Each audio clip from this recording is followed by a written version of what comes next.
นะโมตัสสะภะคะวะโตอะระหะโตสัมมาสัมพุทธัสสะนะโมตัสสะภะคะวะโตอะระหะโตสัมมาสัมพุทธัสสะนะโมตัสสะภะคะวะโตอะระหะโตสัมมาสัมพุทธัสสะสัมมาสัมพุทธมาโตลัง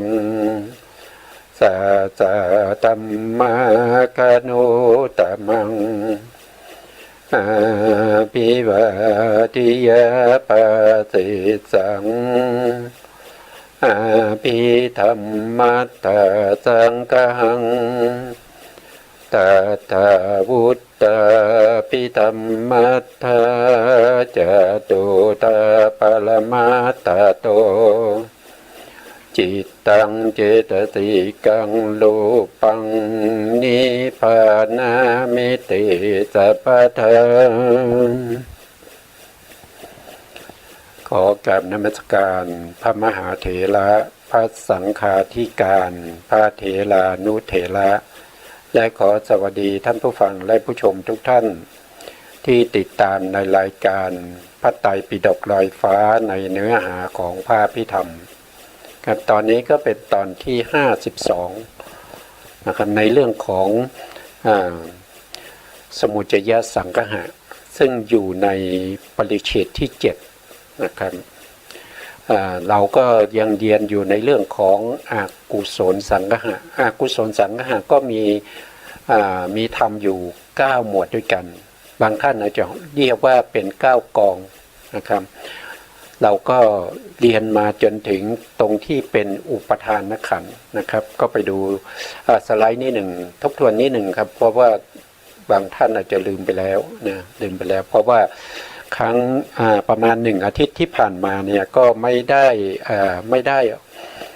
เข้ารายการนะครับทางสถานีมีการเปลี่ยนเสานะครับเสาของวิทยุนะครับตอนนี้ก็เรียบร้อยแล้วก็กลับมาสู่ความเป็นปกติเหมือนเดิมนะครั้งเราพูดถึงในธรรมหมวดที่5นะครับก็คืออุปทานนะครับอุปทานมีธรรมอยู่4หมวดด้วยกันนะครับนะโทษทีครับมีธรรมอยู่4ข้อด้วยกันนะครับก็คือ1ก็คือกามุปทานองค์ธรรมก็คือได้แก่ตัวโลภะเจตสิกที่ประกอบอยู่ในโลภะมูลจิต8อันนี้เรียกว่าเป็นกามุปทานอันที่2ก็จะเรียกว่าเป็นทิฏฐุปทานทิฏฐุปทานก็คือความยึดมั่นในความเห็นผิดนะครับที่ตนมีความเห็นผิดก็เข้าไปยึดเข้าไปติดในสิ่งที่มันไม่เป็นไปตามความเป็นจริงนะครับก็เราก็ศึกษาไปแล้วก็จะมีทั้งหมดอยู่ถึง72ประการด้วยกันนะครับมีตั้งแต่ในเรื่องของทิฏฐิ62นะครับแล้วก็ในส่วนที่เป็นอันตคาหิกะทิฏฐินะพวกนี้นะครับหรือว่าเป็นนิยตมิจฉาทิฏฐิพวกนี้ก็รวมๆกันแล้วก็มีอยู่ทั้งหมด72อย่างด้วยกันนะครับจริงๆก็มีมากกว่านั้นนะแต่เราสรุปเป็นประเด็นที่มันเป็นหมวดเดียวกันเป็นกองเดียวกันนะครับก็จะได้ทั้งหมดอยู่ประมาณ72ประการด้วยกันนะส่วนธรรมข้อที่3เนี่ยก็ที่เราจะเรียนในวันนี้นะครับก็คือเรื่องของศีลพัตตุปาทานศีลพัตตุปาทานก็เป็นเรื่องของการมีความเข้าใจผิดนะครับเข้าใจผิดนอกจากเข้าใจผิดแล้วก็ยังยึดถือเอาไปเป็นข้อวัดข้อปฏิบัติของตนนะครับในพระสูตรนี้ที่มีเด่นๆก็จะมีเรื่องของบุคคลที่เขาปฏิบัติเยี่ยงโคนะครับเยี่ยงสุนัขนะแล้วก็มีบางท่านนะบางท่านที่ได้บวชเข้ามาในพระพุทธศาสนาแล้วก็ยังมีความเห็นผิดอยู่นะครับเดี๋ยวเราได้ศึกษาในรายละเอียดต่อไปนะส่วนธรรมข้อที่4ในอุปทานเนี่ยนะครับก็จะเป็นเรื่องของอัตวาทุปทานอัตวาทุปทานเนี่ยก็เป็นธรรมที่มีความเห็นผิด นะครับว่ารูปนามขันธ์ห้าเนี่ยเป็นตัวเป็นตนนะเป็นตัวเป็นตนอันนี้ก็คืออุปทานที่เรากำลังศึกษาอยู่นะครับทั้งหมดมีอยู่9กองนะครับ9กองก็คือมีอาสวะก็จะมีอยู่4นะโอคะก็จะมีอยู่4โยคะก็มี4คันธะก็มี4อุปทานก็มี4นิวรณ์ก็มี4อนุสัยก็มี4สังโยชน์นะครับสังโยชน์ในที่นี้มีอยู่10นะครับมีอยู่10มีทั้งในแห่งพระสูตรแล้วก็ในแห่งพระอภิธรรม9ก็คือได้แก่กิเลสมีอยู่10นะครับในสมุจยะสังคหะในธรรมหมวดที่2นะครับก็คือเป็นเรื่องของมิสกะสังคหะมิสกะสังคหะก็คือเป็นเรื่องของการปะปนกันนะครับในธรรมที่เป็นกุศลในธรรมที่เป็นอกุศลก็คือในส่วนที่เป็นบาปกับส่วนที่เป็นบุญนะครับก็จะเรียกว่าเป็นมิสกะสังคหะมีธรรมอยู่7หมวดด้วยกันนะหมวดธรรมที่3นะครับก็คือโพธิปักขิยสังคหะนะครับ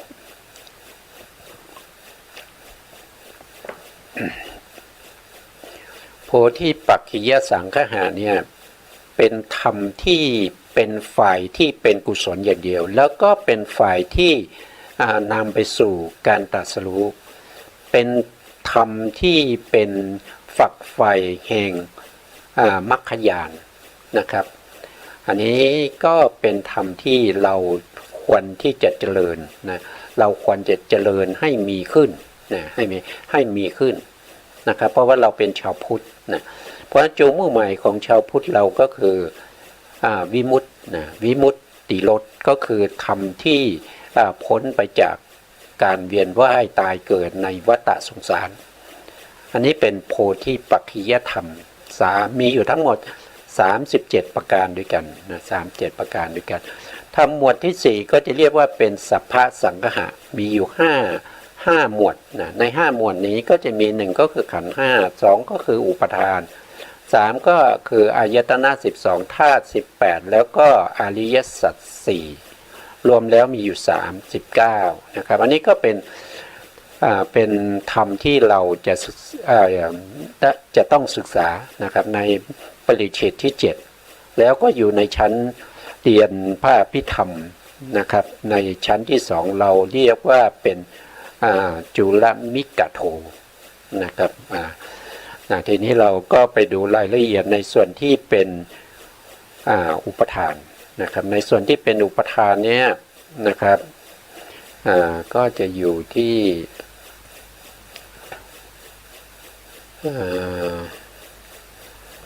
อุปทานก็จะมีอยู่4อย่างนะครับที่ได้พูดไปเมื่อกี้นะครับก็ทวนใหม่อีกครั้งหนึ่งนะครับมีข้อธรรมอยู่4ข้อด้วยกันนะครับข้อที่1ก็คือกามุปทานกามุปทานนี้เป็นธรรมชาติที่เป็นเครื่องยึดมั่นในกามคุณอารมณ์นะกามคุณอารมณ์เนี่ยกามานี่ก็แปลว่าอยู่ในภพภูมิที่เป็นกามแล้วก็มีถ้าเราพูดโดยทั่วไปก็จะมีกามบุคคลนะครับกามอารมณ์อย่างเงี้ยนะครับในส่วนนี้ก็เป็นกามอารมณ์กามอารมณ์ก็จะมีอยู่จริงๆแล้วก็มีอยู่6อย่างด้วยกันนะครับแต่โดยส่วนมากก็จะพูดเฉพาะใน5ส่วนเท่านั้นที่เป็นไปในทางตานะครับทางตานะครับเห็นรูปนะครับแล้วเกิดยินดีชอบใจในรูปนั้นยึดมั่นในรูปนั้นก็จัดเข้าอยู่ในกามมุปาทานนะครับได้ยินเสียงเสียงนี้เพราะดีนะครับเสียงนี้เป็นเสียงที่เราชอบนะครับก็จัดเข้าอยู่ในกามมุปาทานได้กลิ่นนะครับกลิ่นนี้เป็นกลิ่นที่หอมกลิ่นแบบนี้แหละที่ผมต้องการผมชอบกลิ่นแบบนี้อันนี้ก็เป็นกามมุปาทานนะครับเวลาเราทานอาหารนะครับวันนี้อาหารโปรดนะครับมีอาหารหลายอย่างนะครับเราชอบอาหารแบบนี้นะครับเพราะว่าอร่อยดีผมชอบนะครับก็เป็นกามมุปทานนะครับในทางลิ้นนะครับก็คือความอร่อยกินแล้วอร่อย ในรสชาติของอาหารนั้นห้าก็คือโพธพารมณ์นะครับโพธพารมณ์ก็คือรู้ได้ทางกายประสาทกายประสาทก็คือรู้ทางเขาเรียกว่าเป็นปัทวีโพธพารมณ์นะครับก็จะมีการกระทบกับสิ่งต่างๆนะครับที่ว่าโดยบัญญัติก็มีโต๊ะมีคอมพิวเตอร์มีคีย์บอร์ดมีอะไรพวกนี้นะครับแต่ถ้าว่าโดยทางธรรมเนี่ยก็ถือว่าเป็นธาตุดินสภาวะการปรากฏของปัทวีโพธพารมณ์ก็จะมีความแข็งและก็ความอ่อนเป็นอาการเป็นลักษณะอาการของธาตุดินนั้นนะอันที่สองก็จะเขาจะเรียกว่าเป็นวายโยโพธพารมณ์นะครับก็เป็นธาตุลมนะธาตุลมก็คือความหย่อนตึงความหย่อนตึงของกายนะครับเวลาเราเดินอย่างเงี้ยนะครับเราก็จะสามารถที่จะรู้ได้ว่าขาของเราหรือส่วนใดส่วนหนึ่งของอวัยวะมีการเคลื่อนไหวที่ตึงหย่อนนะครับมันมีการตึงบ้างหย่อนบ้างนะครับมีการไหวบ้างสั่นไหวบ้างอะไรพวกนี้ก็เป็นวายโยโพธพารมณ์ก็คือธาตุลมนะในส่วนที่สามก็เป็นธาตุไฟเราเรียกว่าเตโชโพธพารมณ์อันนี้ก็ปรากฏด้วยความเย็นกับความร้อนเราสามารถที่จะรู้ได้ด้วยกายประสาทอันนี้ก็คือข้อที่5ส่วนข้อที่6เนี่ยเป็นทางมโนทวารแต่มโนทวารในที่นี้เนี่ยก็นึกไปถึงอารมณ์ที่เราได้สัมผัสแล้วโดยส่วนใหญ่ก็จะเป็นอดีตอารมณ์นะครับอย่างเช่นเราเห็นรูปเมื่อเช้านี้เห็นผู้หญิงสวยๆตอนเช้าเนี่ยนะครับตอนเย็นเนี่ยเราตาเรายังไม่เห็นแต่เราสามารถนึกได้นะครับนึกได้ถึงผู้หญิงคนที่เราเห็นตอนเช้าว่าเขาสวยอย่างนั้นสวยอย่างนี้เราก็นึกออกได้อยู่อย่างนี้ก็เป็นการมาคุณอารมณ์ทางใจทางมโนทวารได้นี่เราถ้าว่าโดยองค์ธรรมก็คือได้แก่โลภะเจตสิกที่ในโลภะมูลจิต8อันนี้หมายถึงว่าโลภะเจตสิกที่ประกอบอยู่ในโลภะมูลจิต8นะครับนะเพราะว่าจิตดวงหนึ่งเนี่ยจะเกิดขึ้นมาได้มันจะต้องมีเจตสิกประกอบอย่างน้อยที่สุดจะต้องมีอยู่7ดวงนะ7ดวงนั้นก็คือได้แก่จักขูวิญญาณอย่างเงี้ยก็คือจิตที่เกิดอาศัยจักขูประสาทเกิดแล้วก็ไปเห็นรูปารมณ์นะอย่างนี้เป็นต้นนะครับแต่ในวิถีทางการเห็นเนี่ยที่เราเห็นเนี่ยมันมีทั้งจิตที่เป็นวิปากจิตที่เป็นพยากตะก็คือวิปากจิตนั่นเองนะครับอย่างเช่นเมื่อรูปารมณ์กระทบกับจักขูประสาทนะครับทำให้ภวังคจิตเนี่ยเกิดการรับรู้ได้ผ่านไป1ขณะเราเรียกว่าเป็นอาติตะภวังค์ดวงที่2เกิดขึ้นหลังจากที่อาติตะภวังค์ดับไปแล้วดวงที่2เกิดขึ้นสั่นไหวนะครับมีการสั่นไหวอย่างนี้เราก็จะเรียกว่าภวังคัจจรณะแล้วก็มีดวงที่3นะครับก็เรียกว่าเป็นภวังคุปเฉทะก็จะดับไปพวกนี้เป็นวิปากจิตถ้าเราเรียกโดยก็เป็นอพยากตะนะเป็นอพยากตะนะเขามีอารมณ์ของเขาไม่ได้รับอารมณ์ที่เป็นปัจจุบันแต่เขารับอารมณ์ที่เป็นอดีตนะอันนี้เป็นวิธีนะครับหลังจากนั้นก็จะมีจักขูวิญญาณนะจักขูวิญญาณนี่ก็เป็นวิบากเหมือนกันเป็นวิปากจิตเหมือนกันเกิดขึ้นเห็นรูปารมณ์นะเกิดขึ้นเห็นรูปารมณ์แล้วก็ดับไปแล้วก็มีสัมปติชนะเกิดขึ้นสัมปติชนะรับอารมณ์มาแล้วก็ดับไปส่งอารมณ์ต่อไปให้สันติแล้วนะสันติแล้วนะก็เป็นวิบากเหมือนกันนะครับสันติแล้วนะรับอารมณ์มาแล้วก็ไต่สวนอารมณ์เสร็จแล้วก็ส่งต่อไปให้โวทัพพนะโวทัพพนะก็คือมโนทวาราวชนะจิตทำหน้าที่ในการโดยทั่วไปท่านจะเรียกว่าเป็นการตัดสินอารมณ์นะครับเป็นการตัดสินอารมณ์บางท่านก็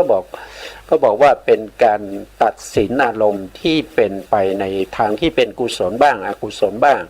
หรือว่าอารมณ์นี้มีกำลังมากเป็นอารมณ์ที่เป็นอติมหันตารมณ์อย่างเงี้ยนะครับหรือว่าเป็นปริตารมณ์หรือว่าจะเป็นอารมณ์ที่เป็นดีก็คืออิทธารมณ์อารมณ์ที่ไม่ดีก็เป็นอนิถารมณ์อย่างเงี้ยก็ขึ้นอยู่กับมโนทวาราวชนะจิตเป็นผู้ที่จะสรุปแล้วก็ตัดสินเพื่อจะให้ชวนะเกิดขึ้นชวนะที่เกิดขึ้นต่อจากมโนทวาราวชนะจิตที่ทำหน้าที่อาวชนะในการหรือว่าทำหน้าที่เขาเรียกว่าโวทัปนะโวทัปนะก็คือตัดสินอารมณ์นี้นะครับชาวนะก็จะเกิดขึ้นมาเป็นกุศลก็ได้เป็นอกุศลก็ได้ก็ขึ้นอยู่กับโยนิโสมนสิการมีหรือไม่ถ้ามีโยนิโสมนสิการก็จะเป็นกุศลถ้ามีอโยนิโสมนสิการอโยนิโสมนสิการเนี่ยเป็นสภาวธรรมที่เราไม่จำเป็นที่จะต้องมีการฝึกหรือไม่จำเป็นที่เราจะต้องเขาเรียกว่าอย่างไงมันมีอยู่ของมันนะมันมีอยู่ของมันปกติอยู่แล้วนะครับสัตว์ทั้งหลายนะครับยกเว้นเฉพาะพระอรหันต์เท่านั้นนะครับอาโยนิโสมนสิการนี่ก็คือเป็นการพิจารณาโดยไม่แยบคายนะครับทำให้ชวนาจิตเกิดขึ้นมาเป็นอกุศลแล้วก็เสพอารมณ์ถึง7ขณะอันนี้เป็นกุศลและก็อกุศลนะครับอโยนิโสเป็นอกุศลดวงใดดวงหนึ่งในอกุศลจิต12แต่ถ้ามีโยนิโสมนสิการก็จะเป็นมหากุศลปุถุชนนะก็เป็นมหากุศลมหากุศลก็จะมีอยู่8ดวงด้วยกัน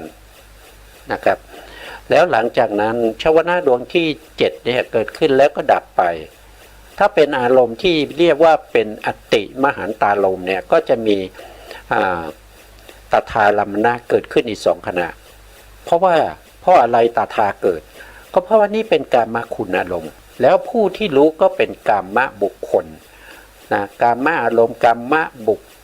มอารมณ์แล้วก็กามบุคคลเนี่ยนะครับแล้วก็กามชวนะด้วยนะครับเพราะฉะนั้นตถาก็จะเกิดได้นะครับเพราะว่า1อารมณ์นั้นมีกำลังเป็นอติมหันตารมณ์2บุคคลที่รู้เรียกว่าเป็นกามบุคคลอารมณ์ที่เรารับเรียกว่าเป็นกามอารมณ์แล้วก็มีชวนะที่เป็นกามชวนะนะครับอันนี้ก็ตถาก็จะเกิด2ขณะแล้วก็ดับไปแล้วก็ภวังคจิตก็จะเกิดขึ้นอีกจิตที่ทำหน้าที่ตถานี้ก็จัดอยู่ในประเภทที่เป็นวิปากจิตนะเพราะฉะนั้นในวิถีหนึ่งเนี่ยเราก็จะเห็นได้ว่ามีทั้งวิปากจิตนะครับมีทั้งกิริยาจิตมีทั้งกุศลจิตมีทั้งอกุศลจิตนะครับหรือว่าถ้าว่าเราว่าโดยชาตินะก็ว่าโดยกุศลนะก็มีอยู่4ชาตินะครับก็จะมี1ก็คืออกุศลชาตินี่อกุศลชาติก็มีนะครับถ้าเราไม่มีโยนิโสมนสิการนะครับแล้วก็กุศลชาติก็มีนะครับถ้าเรามีโยนิโสมนสิการก่อนนะแล้วก็วิปากชาตินะวิปากชาติก็มีนะครับแล้วก็กิริยาชาติก็มีนะพวกนี้จะเกิดในวิถีที่เป็นไปตามสภาวะตามอารมณ์ตามแต่บุคคลนะครับสภาวธรรมทั้งหลายที่มันเกิดขึ้นไปตามเหตุตามปัจจัยนะครับอยู่หนึ่งนิดนะครับเราจะรู้ไม่รู้มันก็เกิดของมันอยู่อย่างนั้นนะครับมันก็เกิดของมันนะไม่เกี่ยวกับว่าเราไม่รู้แล้วมันไม่เกิดไม่ใช่นะครับไม่เกี่ยวกับว่าเรารู้มันถึงเกิดก็ไม่ใช่แต่มันจะเกิดของมันโดยธรรมชาติของมันเป็นอยู่อย่างนี้เพียงแต่ว่าเราจะรู้จักมันหรือไม่ถ้าสิ่งที่เกิดกับเรานะครับเราไม่รู้จักเนี่ยก็น่าเสียดายนะครับน่าเสียดายว่ามีสภาวะธรรมหรือว่ามีสิ่งที่เกิดขึ้นในจิตของเราแล้วเราไม่รู้จักนะโลภะเกิดขึ้นแล้วมีความยินดีพอใจก็ไม่รู้จักโลภะแต่ก็เป็นไปตามโลภะสั่งให้เราทำอะไรเราก็ไปทำอันนั้นโทสะสั่งให้เราไปทำอะไรเราก็ไปทำแต่เราไม่รู้จักเลยว่านั่นคือโทสะ นะเราไม่รู้จักสภาวะโทสะเนี่ยรู้จักชื่อแต่ว่าเวลาเรามันเกิดขึ้นเนี่ยเราก็ไม่สามารถรู้ได้ว่าสภาวะอย่างนี้นะที่เรียกว่าโทสะเนี่ยเราก็ไม่รู้จักเนี่ยมันก็น่าจะเสียดายนะครับวันนี้เราก็ขยายความเพิ่มเติมนะครับจริงๆเราเรียนไปแล้วนะครับในข้อที่สองก็คือที่ถูกปาทานที่ถูกปาทานเนี่ยก็พูดไปแล้วมีการเรียนไปแล้วก็คือธรรมชาติที่เป็นเครื่องยึดมั่นในความเห็นผิดที่นอกเหนือจากศีลพัตตปารมัสสะแล้วก็อัตวาทุปทานก็คือเว้นข้อธรรมข้อที่3แล้วก็ข้อที่4นะครับพวกนี้เป็นเรื่องของความเห็นหมดเลยนะครับเพราะฉะนั้นก็ต้องเมื่อเราพูดถึงเฉพาะความเห็นเราก็ต้องเว้นความเห็นผิดที่มีการปฏิบัติด้วยเรียกว่าศีลพัตตปารมัสสะมีข้อวัดในการปฏิบัติตามความเห็นผิดนั้นด้วยนะครับก็เป็นศีลพัตตุปารมัสสะข้อที่1มีความเห็นอยู่ในใจนะครับหรือว่าจะพูด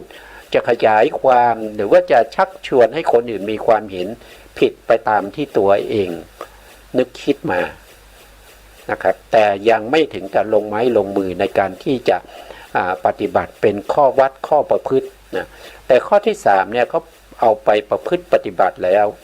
นะครับเอาไปเพื่อที่จะปฏิบัติให้ได้มาซึ่งสิ่งที่ตัวเองเข้าใจผิดนั้นนะอันนี้เรียกว่าเป็นศีลพัตตปรมัสสะนะข้อที่4ก็จะเป็นอัตตวาทุปทานนะครับว่าอัตตวาทุปทานนี้ก็คือมีความเห็นผิดในเรื่องของรูปนามขันธ์5นะครับวันนี้เราจะเรียนต่อไปนะครับเพราะว่าเราเรียนในข้อที่2เรายังเรียนยังไม่จบนะครับในที่ถูกปทานนะครับในที่ถูกปทานเนี่ยโทษทีข้อที่2เราจบไปแล้วนี่นะที่ถูกปทานนี้เราจบไปแล้ววันนี้เราจะขึ้นศีลพัตตุปทานนะศีลพัตตุปทานนะครับเดี๋ยวเราไปดูศีลพัตตุปทานมาดูตรงนี้ก่อนนะครับตรงนี้ท่านก็บรรยายไว้นะครับในเรื่องของศีลพัตตุปาทานนะครับมีการประพฤติเยี่ยงโคนะครับเยี่ยงสุนัขเป็นต้นดังนั้นนะจึงดังนั้นพ่อมีความเห็นผิดสำคัญผิดในการที่เราอันนี้แต่เรามาดูตรงนี้จะดีกว่านะครับเพราะตรงนี้มันเรามาดูในส่วนที่อันนี้เป็นส่วนที่ผมนำมาจากพระไตรปิฎกนะครับเอาดูตรงนี้ก่อนดีกว่านะครับตรงนี้นะดูตรงนี้ดีกว่านะครับอันนี้ที่ผมก็นำมาจากในหนังสือของอภิธรรมโชติกะวิทยาลัยนะครับซึ่งเป็นหลักสูตรที่ใช้ในการศึกษาอยู่ในปัจจุบันนี้นะเอามาจากหนังสือที่เรียกว่าเป็นปฏิจจสมุปบาทซึ่งอยู่ในปริเฉดที่8นะครับปริเฉดที่8นะก็พูดถึงในเรื่องของความเห็นผิดนะครับก็มาดูนะครับมาดูในเรื่องข้อที่3นะครับข้อที่3ศีลพัตตุปาทานนะศีลพัตตุปาทานก็คือการปฏิบัติแนวทางที่แนวปฏิบัติผิดในแนวทางที่ถูกนะคือปฏิบัติผิดนะเช่นปฏิบัติตนให้เหมือนกับโคและสุนัขโดยผู้นั้นต้องการที่จะพ้นจากทุกข์นะครับในความลำบากต่างๆในสังสารวัฏนะครับก็คือบุคคลคนนั้นเนี่ยเขาได้รับความทุกข์ในวัฏสงสารนะครับเขาก็มีความคิดเห็นว่าในอดีตชาติหรือว่าในอดีตที่ผ่านมาเนี่ยเขาได้ทำอกุศลกรรมไว้มากนะครับได้ทำไว้มากเพราะฉะนั้นเขาจึงมีความคิดเห็นว่าทำยังไงเนาะเราจะทำให้อกุศลธรรมทั้งหลายที่เราทำไว้เนี่ยนะครับให้หมดไปในที่นี้เขาก็อธิบายให้เรานะครับว่าก็เหมือนกับบุคคลที่ไปยืมเงินยืมตังของผู้อื่นมาเป็นหนี้เขานะครับแต่ยังไม่ได้ชดใช้ นะครับก็พยายามที่จะหาเงินไปชดใช้แต่ในที่นี้เนี่ยก็พูดถึงในเรื่องของอกุศลนะครับก็คือบาปที่ตัวเองได้ทำไว้นะเพราะฉะนั้นก็มีความพยายามที่จะชดใช้บาปนั้นโดยวิธีต่างๆนะครับในทางที่มีความเห็นผิดเพราะว่าอะไรที่เขาจึงมีความเห็นผิดก็เพราะว่าเขาไม่ได้คบหาสัตบุรุษเขาไม่ได้ฟังธรรมเขาไม่ได้ศึกษาเล่าเรียนนะครับในพระธรรมคำสั่งสอนของพระสัมมาสัมพุทธเจ้าเขาไม่ได้คบกับบุคคลที่มีความเห็นถูกต้องนะครับเขาไปคบหาบุคคลที่มีความเห็นผิดนะครับแล้วก็นำมานึกคิดแล้วก็ลงมือปฏิบัติเขาปฏิบัติเพราะว่าอะไรก็เพราะว่าเขาคิดว่าเขาจะใช้หนี้อกุศลให้หมดในชาตินี้นะครับแต่ไม่รู้หรอกว่าอกุศลที่ตัวเองได้ทำไว้ในอดีตเนี่ยมีมากมายเท่าไหร่นะครับก็ไม่รู้แล้วก็จะใช้หมดเมื่อไหร่ก็ไม่รู้แล้วก็ใช้ไปแล้วเท่าไหร่ตอนนี้ใช้ไปแล้วเท่าไหร่ก็ไม่รู้นะครับไม่รู้เลยแต่มีความเข้าใจว่าการที่เข้าปฏิบัติเหมือนโคเหมือนสุนัขเนี่ยเป็นหนทางแห่งการใช้หนี้อกุศลนะครับแล้วก็อกุศลใหม่ๆเขาก็จะคิดว่าเขาจะไม่ทำเขาคิดเท่านั้นเองนะครับจริงๆแล้วเราเป็นปุถุชนเนี่ยไม่ว่าบุคคลนั้นจะเป็นใครก็ตามนะครับก็จำเป็น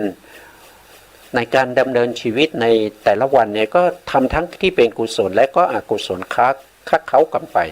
อย่างเช่นเขาปฏิบัติอย่างเช่นโคสุนัขอย่างเงี้ยเขาก็ทำในสิ่งที่ไม่ถูกต้องอยู่แล้วนะครับทำในสิ่งที่ไม่ถูกต้องอยู่แล้วเพราะฉะนั้นเขาก็ทำในสิ่งที่เป็นอกุศลอยู่แล้วนะเพราะฉะนั้นเขาไม่เข้าใจนะเขาไม่เข้าใจนะตรงนี้เนี่ย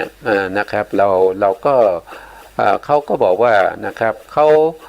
การที่เขาไม่ได้รับความสุขเขาไม่ได้ไปเสวยความสุขในแดนสวรรค์เนี่ยก็เพราะว่าอากุศลที่เขาทำไว้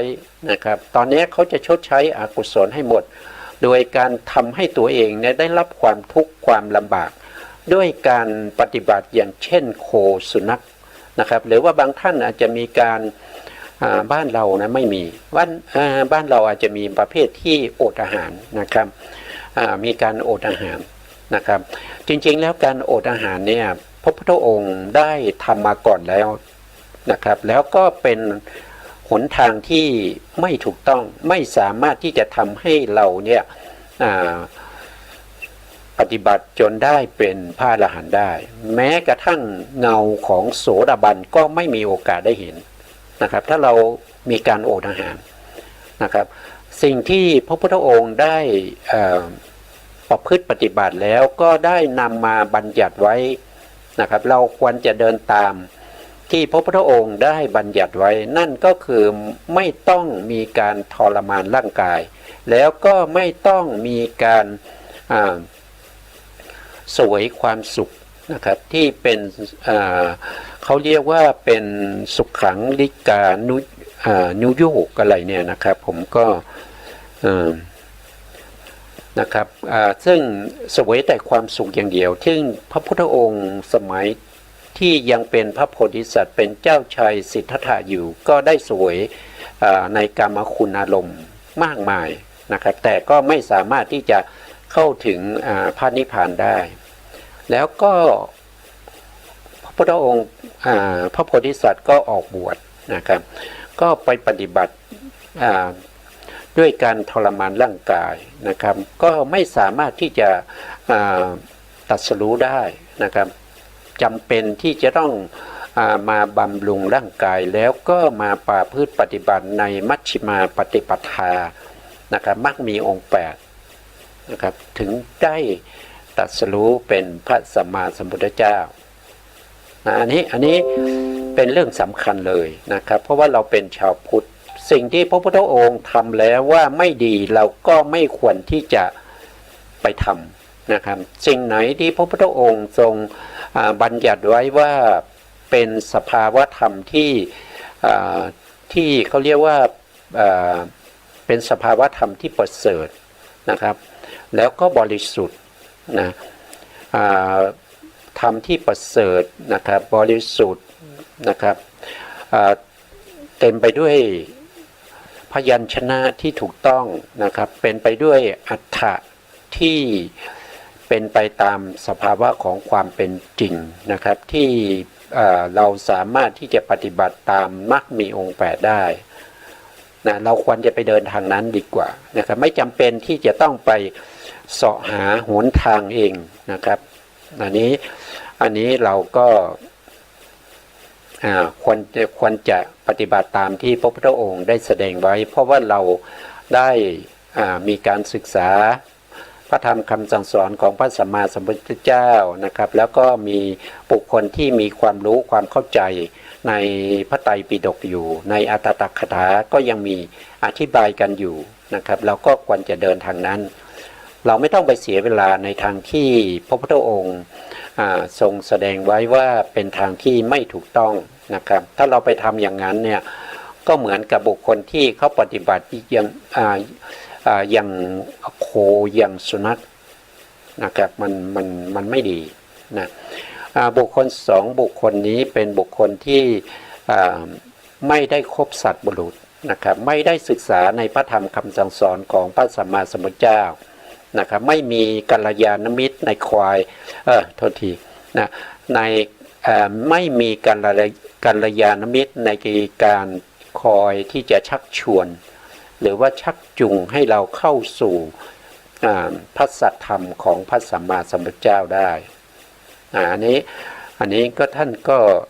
อธิบายไว้นะครับถ้าเราเรื่องของศีลพัตตุปรมาสาเนี่ยก็จะมีอยู่ด้วยกันหลายที่หลายแห่งนะครับเราสามารถที่จะศึกษาเพิ่มเติมได้นะครับถ้าบุคคลที่ศึกษาพระพิธรรมอยู่ในขณะนี้ก็สามารถที่จะเปิดปฏิจจสมุปบาทนะครับซึ่งที่ผมนำมาเนี่ยก็จะเป็นปฏิจจสมุปบาทเล่มที่ท่านพิมพ์ไว้ตั้งแต่พศ 2538 นะ 2538 นะอยู่ในหน้าที่ 83 นะข้อที่ 3 ศีลพัตตุปรมัสสะนะนี่ก็เขาอธิบายนะครับเขาอธิบายเขาก็อย่างที่ผมพูดนั่นแหละนะครับก็คือจะชดใช้หนี้ให้หมดนะครับเรื่องของอกุศลเนี่ยเมื่อเขาชดใช้หนี้หมดแล้วเนี่ยเขาก็มีโอกาสที่จะได้เสวยความสุขนะครับได้ไปเกิดในเทวภูมิอย่างนี้เขาเข้าใจอย่างนี้นะครับจริงๆแล้วไม่ใช่นะครับจริงๆแล้วไม่ใช่ไม่จำเป็นที่จะต้องไปทดลองนะครับไม่ต้องทดลองเพราะว่าพระพุทธองค์ได้แสดงแล้วไม่ใช่หนทางไม่ใช่หนทางนะทีนี้เราไปดูในนอกจากนั้นนะครับนอกจากนั้นก็ยังมีในพระไตรปิฎกในอัตถกถานะครับอันนี้ก็เป็นที่ผมนำมาจากอันนี้จะเป็นพระไตรปิฎกอัตถกถานะครับชุด91เล่มของมหามกุฏนะครับอยู่ในพระสุตตันตปิฎกพระสุตตันตปิฎกมัชฌิมนิกายมัชฌิมปัญนาถเล่มที่2ภาคที่1หน้า186หน้า186นะครับสูตรที่7นะครับเรียกว่ากุกุโลวาทสูตรนะครับว่าด้วยปุณณโกริยบุตรและก็เสนียะเจระนะครับอันนี้ก็คือเขาปฏิบัติผิดนะทีนี้เรามาดูรายละเอียดในข้อธรรมที่84นะข้าพเจ้าได้สดับมาแล้วอย่างนี้สมัยหนึ่งพระผู้มีพระภาคเจ้าประทับนะครับประทับอยู่ณโกริยชนบทนะทรงได้ทำนิคมของชาวโกริยะชื่อว่าหลิทวสนะให้เป็นโคจรคามนะครับโคจรคามนี้ก็คือหมายถึงว่าพระพุทธองค์ไปในช่วงที่ บิณฑบาตก็ไปบิณฑบาตในเมืองนี้นะครับในนิคมของชาวโกริยะนะในที่ชื่อว่าหาลิทวสนะนะครับให้เป็นที่โคจรเป็นหมู่บ้านนะครับครั้นนั้นนะปุณณโกริยบุตรผู้ประพฤติปฏิบัติดังผู้ปฏิบัติวัดดังโคนะครับเขามีความประพฤติปฏิบัติอย่างเช่นโคนะครับแล้วก็มีเสนิยะเจระนะครับผู้ประพฤติวัดเช่นสุนัขสองคนนี้นะสองคนนี้ได้เข้าไปเฝ้าพระพุทธองค์นะครับได้เข้าไปเฝ้าพระพุทธเจ้าถึงที่ประทับแล้วปุณณโกริยบุตรผู้ประพฤติวัดดังเช่นโคได้ถวายบังคมพระผู้มีพระภาคเจ้าแล้วนั่งอยู่ณที่ควรส่วนข้างหนึ่งส่วนเสนียะอาเจระผู้ประพฤติวัดดังเช่นสุนัขนะครับดังสุนัขได้ปราศัยกับพระผู้มีพระภาคเจ้าค้านผ่านการปราศัยพอให้ลึกถึงกันได้แล้วก็คุยเขี่ยตูดสุนัขแล้วก็นั่งณที่ควรส่วนข้างหนึ่งปุณณโกริยบุตรผู้ประพฤติวัดดังโคได้ทูลถามพระผู้มีพระภาคเจ้าว่าข้าแต่พระองค์ผู้เจริญเสนียะอาจิระนี้ประพฤติวัดดังสุนัขทำกรรมยากที่บุคคลอื่นจะทำได้บริโภคโภชนะที่เขาวางไว้กับพื้นดินเขาสมทานกุลวัฏดังกุลวัฏนั้นอย่างบริบูรณ์สิ้นกาลนานคติของเขาจะเป็นอย่างไรพบหน้าของเขาจะเป็นอย่างไรนะครับอันนี้ก็คือในปุณณโกริยบุตรนะครับผู้ที่ปฏิบัติวัดเช่นโคเป็นผู้ถามนะครับแต่ไม่ได้ถามของตัวเองนะครับแต่ไปถามให้แก่เพื่อนของเขานะครับที่ประพฤติปฏิบัติอย่างเช่นสุนัขนะครับเสนียะอาเจระนะพระผู้มีพระภาคนะครับตัดห้ามนะครับว่าอย่าเลยบุญ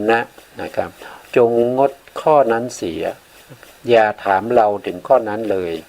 ปุณณโกริยบุตรผู้ประพฤติวัดดังโค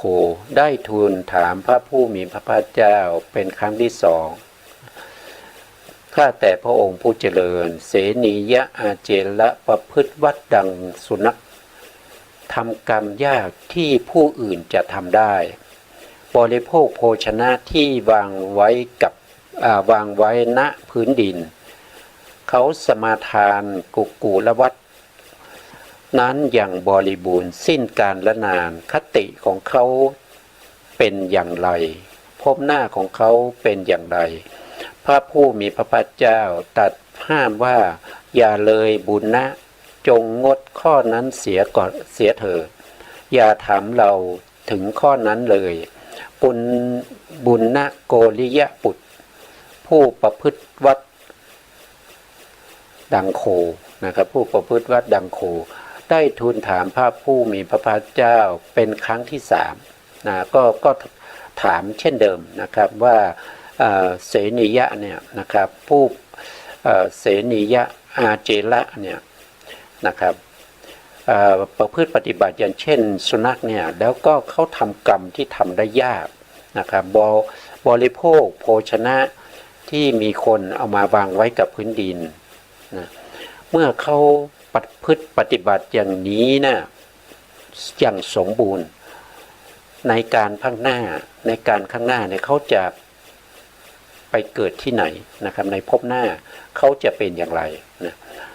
พระพุทธองค์จะตอบแล้วนะอันนี้ถามถึงครั้งที่สามแล้วนะครับพระพุทธองค์ก็ตรัสว่าดูก่อนปุณณะเราไม่ได้จาก ท่านเป็นแน่ซึ่งคำนี้ว่าอย่าเลยบุญนะก็คือหมายถึงว่าบุญนะเนี่ยก็จะไม่หยุดนะก็จะไม่หยุดนะครับก็จะถามเรื่อยๆถ้าพระพุทธองค์ไม่ตอบนะจงงดข้อนี้เสียนะครับอย่าถามเราเลยนะในข้อนั้นเลยนะเราจะพยากรณ์แก่ท่านนะครับอันนี้คือถามมาถึง3 ครั้งแล้วพระพุทธองค์ก็จะพยากรณ์แล้วนะดูก่อนบุญนะบุคคลบางคนในโลกนี้บำเพ็ญกุลวัฏบางเพ็ญปกติของสุนัขบางเพ็ญกิริยาอาการของสุนัขให้บริบูรณ์ไม่ขาดสายนะครั้นแล้วเมื่อตายไปเขาย่อมเข้าถึงความเป็นสหายของสุนัขอันหนึ่งถ้าเขามีความเห็นอย่างนี้ว่าเราจะเป็นเทวดาหรือเทพองค์ใดองค์หนึ่งด้วยศีลวัตตบะหรือพรหมจรรย์นี้ความเห็นของเขานั้นเป็นความเห็นผิดนะนี่2 ข้อนะครับปฏิบัติอย่างหนึ่งนะครับแล้วก็มีความเห็นผิดอีกอย่างหนึ่งดูก่อนบุญนะเรากล่าวว่าคติของเขานะครับคติของผู้ที่ปฏิบัติผิดเนี่ยในเพื่อนของเขาเนี่ยนะครับ2 อย่างนี้ก็คือในภพหน้านะครับก็คือนรกมีนรกเป็นที่ไปนะครับนรกนี่มาจากไหนก็มาจากความเห็นผิดของเขานะครับแต่การประพฤติปฏิบัติที่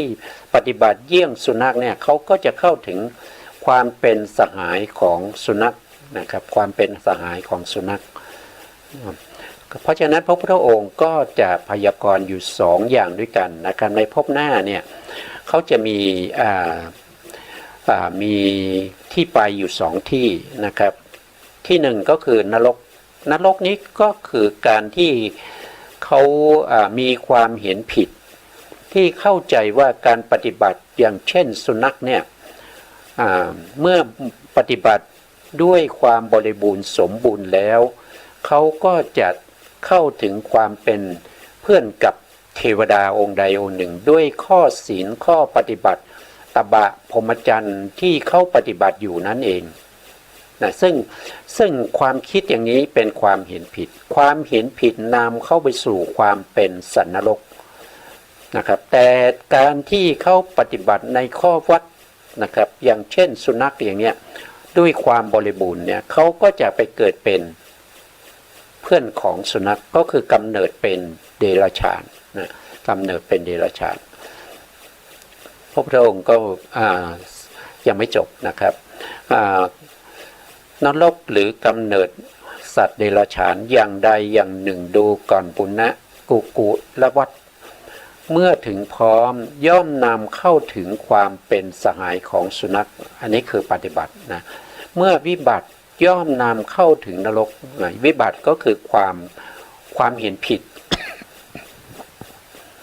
ความเห็นผิดของเขานั่นเองนะครับก็จะพาเข้าไปสู่นรกด้วยประการฉะนี้พระผู้มีพระภาคเจ้าเลื่อนนิดหนึ่งนะตัดอย่างนี้แล้วนะครับเสนียะอาเจระผู้ประพฤติวัดดังเช่นสุนัขร้องนะครับร้องไห้น้ำตาไหลนะเขาทำไมต้องร้องไห้ ก็เพราะว่าเขายึดถือปฏิบัติอย่างนี้เนี่ยมาเป็นระยะเวลาที่ยาวนานนะครับหลายปีที่ผ่านมาอาจจะเป็น10 ปี20 ปีแล้วที่เขาทำตัวอย่างนี้นะครับใครเห็นก็พูดเป็นทำนองเดียวกันหมดว่าเสนียะอาเจระเนี่ยประพฤติข้อวัดที่เป็นกุลวัฏเนี่ยได้อย่างบริบูรณ์นะครับได้อย่างสมบูรณ์นะเหมือนสุนัขเลยนะครับจะยืนจะนั่งจะนอนหรือว่าจะเคลื่อนไหวอิริยาบถอะไรก็ตามเหมือนเดียวกันกับสุนัขเลยนะเพราะฉะนั้นเข้ามารู้ว่าเขาประพฤติปฏิบัติมาผิดเป็นระยะเวลาที่ยาวนานนะครับเสียเวลาด้วยนะครับแล้วก็ประพฤติยากด้วยเขาจึงมีความเสียใจแล้วก็ร้องไห้น้ำตาไหลอย่างที่พระสูตรท่านได้อธิบายไว้ตรงนี้นะ ต่อไปนะครับต่อไปคติของผู้ประพฤติวัดดังโคนะครับข้อธรรมที่86ลำดับนั้นพระผู้มีพระภาคเจ้าตรัสกับปุณณโกริยะบุตรผู้ประพฤติวัดดังโคว่าดูก่อนปุณณะเราไม่ได้คำนี้จัดท่านว่าอย่าเลยปุณณะจงงดข้อนี้เสียก็คือหมายถึง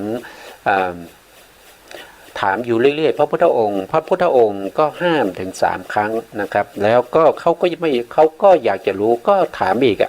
นะพระพุทธองค์ก็บอกว่าคงจะไม่ได้ละนะที่พระพุทธองค์ขอร้องว่าไม่ต้องถามอย่างนี้นะครับไปถามอย่างอื่น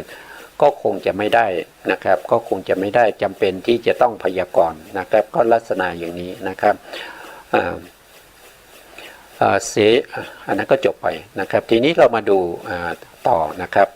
เสนียะอาเจระทูลว่าข้าแต่พระองค์ผู้เจริญอันนี้คือที่ร้องไห้เมื่อกี้นะครับปฏิบัติอย่างเช่นสุนัขนะเสนียะอาเจระเนี่ยปฏิบัติเช่นสุนัขปฏิบัติยากแล้วก็เขาปฏิบัติได้อย่างบริบูรณ์ด้วย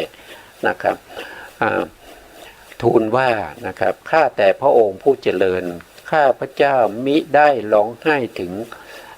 การพยากรณ์นั้นเขาไม่ได้ร้องไห้ถึงการพยากรณ์นั้นนะครับเขาบอกอย่างนี้นะครับตรงที่พูดมาเนี่ยนะครับก็พระพุทธองค์ทรงห้ามแล้วถึง3ครั้งนะครับไม่ให้บุญนะเนี่ยเป็นผู้ที่ถามนะครับแล้วแล้วพระพุทธองค์ก็ว่าไม่ที่เราต่อไปเนี่ยนะครับก็ทำให้เสนียะอาเจระเนี่ยถึงกับร้องไห้นะครับอาเจระก็บอกว่าข้าพระองค์ไม่ได้ร้องไห้เพราะว่าคำพยากรณ์นั้นนะครับที่พระพุทธมีที่พระผู้มีพระภาคเจ้าได้ตรัสกับข้าพเจ้านะครับนะแม้ข้าพเจ้าได้สมาทานกุกูลวัดนี้อย่างบริบูรณ์มาช้านานแล้วข้าแต่พระองค์ผู้เจริญปุณณโกริยบุตรผู้ประพฤติวัดดังโคเขาสมาทานโควัดนั้นอย่างบริบูรณ์มาช้านานคติของเขาจะเป็นอย่างไรภพหน้าของเขาจะเป็นอย่างไรอันนี้เสนิยะนะครับก็จะถาม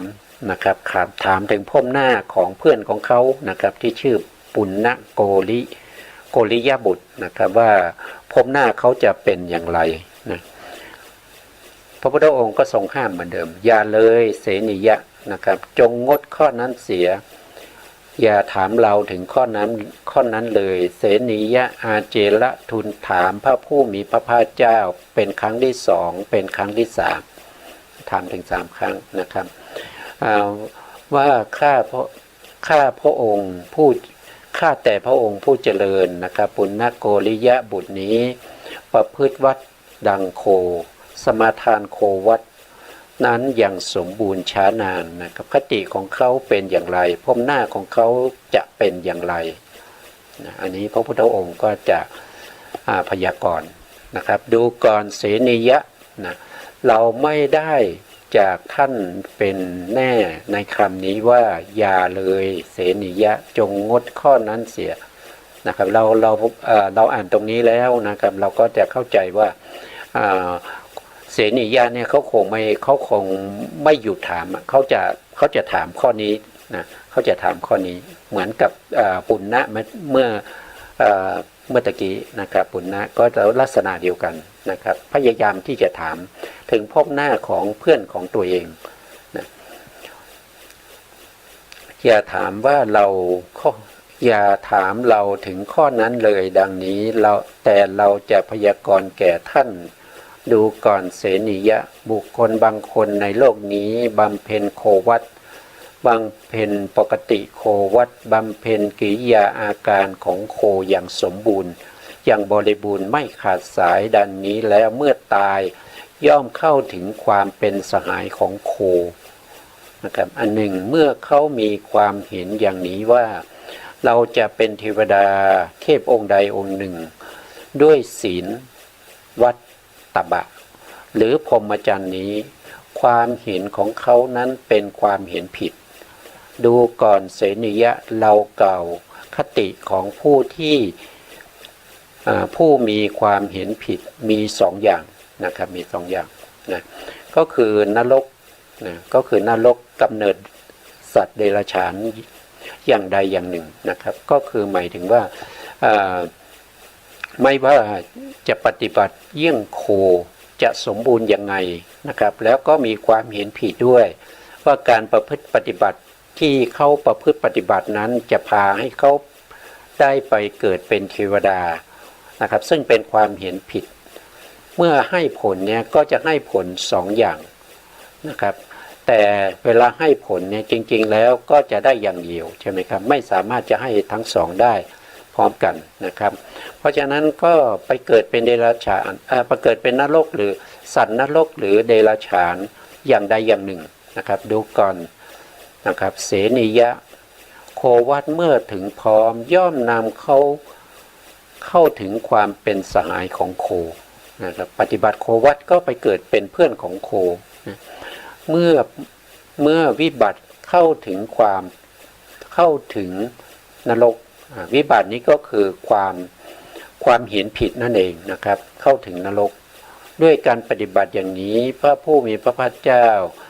ตัดอย่างนี้แล้วปุณณโกริยบุตรผู้ประพฤติวัดดังโคร้องไห้น้ำตาไหลก็เช่นเดียวกันนะครับก็สองคนนี้เขาเป็นเพื่อนกันนะครับเขาเป็นเพื่อนกันเมื่อพระพุทธองค์ทรงพยากรณ์อย่างนี้แล้วเนี่ยทั้งสองคนเนี่ยก็เสียใจแล้วก็ร้องไห้นะครับแล้วพระพุทธองค์ก็แนะนำในเรื่องของการปฏิบัตินะครับในเรื่องของการปฏิบัติในมัชฌิมาปฏิปทานะแล้วก็ในคนไหนนะเนี่ยเดี๋ยวดูนะครับเขาก็เมื่อฟังแล้วเขาก็ขอบวชนะครับเขาก็ขอบวชนะครับตรงนี้เนี่ยที่พระพุทธองค์ทรงแสดงนะครับก็คือใครทำเรื่องของกรรมดำกับกรรมขาวนะครับก็มี4อย่างนะครับอันนี้เราจะอ่านก็จะเสียเวลานะครับ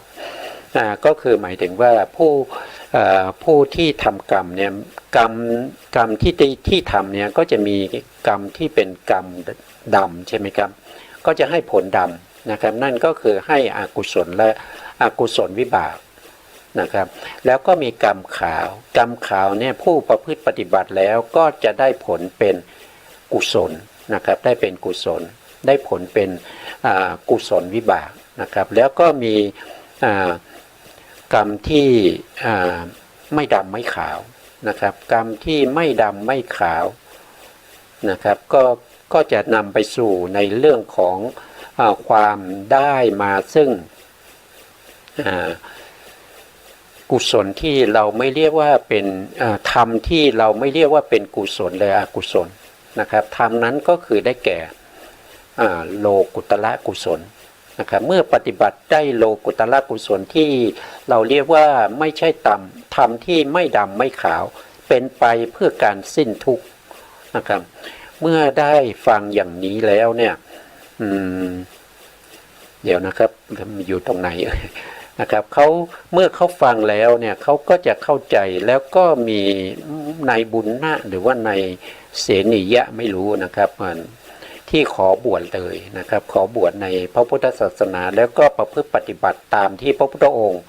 ได้ทรงแสดงแนะนำนะเขาก็มีโอกาสที่จะได้เป็นพระอรหันต์นะเขาก็ได้เป็นพระอรหันต์ในตอนท้ายนะแล้วก็มีอยู่ท่านหนึ่งนะครับไม่รู้ว่าจะเป็นเสนิยะหรือว่าบุญนะเนี่ยนะครับก็เป็นผู้ที่เข้าถึงพระรัตนตรัยนะครับยึดถือพระพุทธพระธรรมพระสงฆ์เนี่ยเป็นที่พึ่งแต่ไม่บวชนะครับไม่บวชนะสองคนนี้ก็แยกกันไปเป็นฆราวาสคนหนึ่งแล้วก็เป็นพระภิกษุสงฆ์คนหนึ่งนะครับตอนท้ายก็จะเป็นอย่างนี้นะครับอันนี้ก็ถือว่าจบในส่วนที่เป็นพระไตรปิฎกที่เรานำมาเสริมนะครับเรานำมาเสริมทีนี้มาดูตรงนี้นิดหนึ่งนะครับตรงนี้ก็จะมีเรื่องอีกเรื่องหนึ่งนะครับในเรื่องของ